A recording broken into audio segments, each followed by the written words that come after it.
கடந்த பொதுத் தேர்தலில் பிரதான எதிர்க்கட்சிகளை எல்லாம் தேசிய மக்கள் சக்தி கூட்டி தள்ளி ஒரு பக்கம் புறம் ஒதுக்கிவிட்ட நிலையில் நாடாளுமன்றத்துக்கு செல்லும் வாய்ப்பையே இழந்த எதிர்க்கட்சியின் தலைவர்கள் சற்று காலம் அமைதியாக இருந்தார்கள். இப்போது மீண்டும் அரசியல் களத்தில் முனைப்புடன் அவர்கள் நகர தொடங்கியிருக்கிறார்கள். வணக்கம், நீங்கள் இணைந்திருப்பது தெரிவிக்கப்படுகிறது செய்தி தொகுப்புடன். அண்மையில் வீசிய சூறாவளி தாக்கத்தின் பின்னர் இலங்கையை மீள கட்டியெழுப்பும் திட்டத்திற்கு முன்னுரிமை வழங்கப்பட்டுள்ளது. அதனால் மாகாண சபை தேர்தல்களை திட்டமிட்டபடி இந்த ஆண்டில் நடத்துவது சாத்தியமற்றது.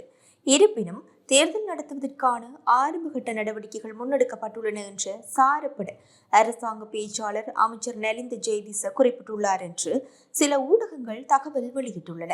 நாடாளுமன்ற கட்டட தொகுதியில் அண்மையில் நடைபெற்ற நாடாளுமன்ற குழு கூட்டத்தின் பின்னர் வடக்கு மற்றும் கிழக்கு மாகாண அரசியல் பிரதிநிதிகளுடன் இடம்பெற்ற கலந்துரையாடலில் அமைச்சர் இதனை குறிப்பிட்டார் என்று தெரிவிக்கப்படுகின்றது.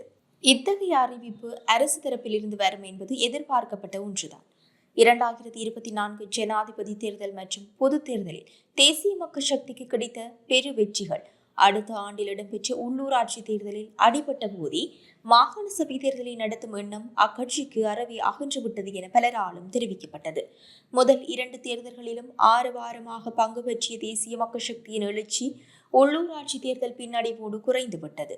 அண்மையில் கொழும்பு வந்திருந்த இந்திய வெளிவிவகார அமைச்சர் சுப்பிரமணியம் ஜெய்சங்கர் தமிழ் அரசியல் கட்சிகளின் தலைவர்களை சந்தித்து பேசிய போது மாகாண சபை தேர்தல் தொடர்பில் இலங்கை அரசின் நிலைப்பாடு யாது என்று அவர் தமிழ் தலைவர்களிடம் கேட்டார்.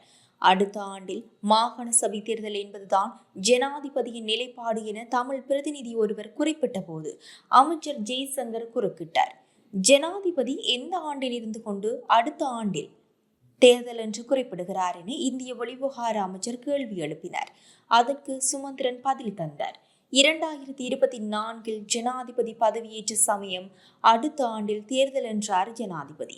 பின்னர் 2025 வந்து நின்று கொண்டு அடுத்த ஆண்டில் தேர்தல் என்கிறார். எப்போது தேர்தல் நடக்கும் என்பது தெரியவில்லை. 2026 வந்து அப்போதும் அடுத்த ஆண்டில் தேர்தல் என புது கதை விடுவாரோ என்னவோ என்றார் சுமந்திரன். கடந்த ஆண்டு இறுதியில் இந்திய வெளிவிவகார அமைச்சரிடம் சுமந்திரன் சந்தேகமாக குறிப்பிட்ட விடயம் அடுத்த ஆண்டு ஜனவரி முடிவடைவதற்கு முன்னரே உறுதியாகிவிட்டது. மாகாண சபை தேர்தல்களை திட்டமிட்டபடி இந்த ஆண்டில் நடத்துவது சாத்தியமற்றது என்பதை இப்போது 2026 ஆரம்பத்திலேயே அமைச்சர் நலிந்த ஜெயதிச உறுதி செய்துவிட்டார். கடந்த பொது தேர்தலில் பிரதான எதிர்க்கட்சிகளை எல்லாம் தேசிய மக்கள் சக்தி கூட்டி தள்ளி ஒரு பக்கம் புறம் ஒதுக்கிவிட்ட நிலையில் நாடாளுமன்றத்துக்கு செல்லும் வாய்ப்பையே இழந்த எதிர்க்கட்சிகளின் தலைவர்கள் சற்று காலம் அமைதியாக இருந்தார்கள். இப்போது மீண்டும் அரசியல் களத்தில் முனைப்புடன் அவர்கள் நகர தொடங்கியிருக்கிறார்கள். அதில் ஒருவர் பிவித்துறை உரிமைய கட்சியின் தலைவரும் முன்னாள் நாடாளுமன்ற உறுப்பினருமான உதய கம்பன்பில.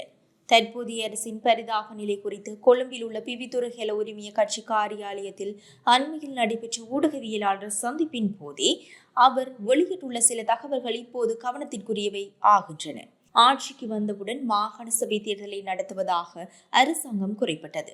ஆனால் 1.5 ஆண்டுகள் நிறைவடைந்துள்ள போதிலும் மாகாண சபை தேர்தல் குறித்து முன்னேற்றகரமான தீர்மானங்கள் எவையும் எடுக்கப்படவில்லை. மாகாண சபை தேர்தலை நடத்தினால் படுதோல்வி அடைவோம் என்பதை அரசாங்கம் நன்கு அறியும்.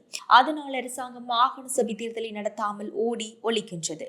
தேசிய மக்கள் சக்தியின் வாக்கு வங்கி 20% அளவிற்கு குறைவடைந்துள்ளது. புதிய கல்வி மறுசீரமைப்பு பிற்போடப்பட்டமைக்கும் எதிர்க்கட்சிகளுக்கும் எவ்வித தொடர்பும் கிடையாது. கல்வி மறுசீரமைப்பை பிற்போடுமாறு நாங்கள் குறிப்பிடவில்லை. குறைபாடுகளை திருத்திக் கொள்ளுமாறு மாத்திரமே குறிப்பிட்டோம். பாடத்திட்டம் தயாரிப்பின் போது தோற்றம் பெற்ற குறைபாடுகள் மற்றும் தொழில்நுட்ப சிக்கல்களினால் புதிய கல்விக் கொள்கை 2027 ஆண்டு வரை பிற்போடப்பட்டதாக ஜனாதிபதி குறிப்பிடுகிறார். ஆனால் கல்வி மறுசீரமைப்பை அமுல்படுத்துவதாக பிரதமர் குறிப்பிடுகிறார். மக்கள் விடுதலை முன்னணியில் காரியாலயத்தின் தீர்மானத்திற்கு எதிராக ஜனாதிபதி செயற்படுகின்றமையால் ஜனாதிபதியின் அறிவிப்புகளை கவனத்தில் கொள்ள வேண்டாம் என்று அக்கட்சியின் சிரேஷ்ட உறுப்பினர்கள் ஆளும் கட்சியின் உறுப்பினர்களுக்கு குறிப்பிட்டுள்ளனர் என அறிய முடிகின்றது. உதய கம்பன்பில வெளியிடும் இந்த தகவல்கள் முற்றிலும் உண்மை என்று கூறிவிட முடியாது. எனினும் அவற்றில் அடங்கியுள்ள விடயங்களை முழுமையாக புறம் ஒதுக்கிவிடவும் முடியாது என்பதுதான் முக்கியம்.